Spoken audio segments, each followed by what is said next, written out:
how to fix Cash App card linked to many accounts. I'm going to show you two fixes. For the first one, you want to log into your old Cash App account or the other account which is using your debit card or credit card. Then you will click on your profile icon in the top right, and then you want to find linked banks. Here, once we click on linked banks, you should see your card. Simply click on the card itself, and at the very bottom you will see an option to remove the card from your account. So you will need to unlink the card from your other Cash App accounts or wherever it is being used. If it still doesn't let you use that card, then you can click on your profile icon in the top right again. This time we're going to go into support. You might be blocked by the systems from using that card if you have used it on too many accounts.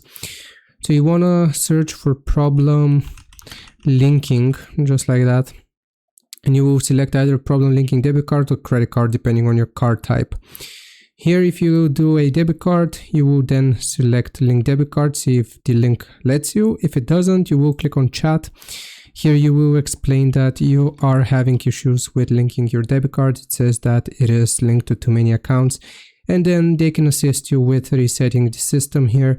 And if your account is not linked to multiple accounts but instead just 1 or 0, then you will be able to link it. I hope this video helps. Leave a like and sub. I'll see you next time.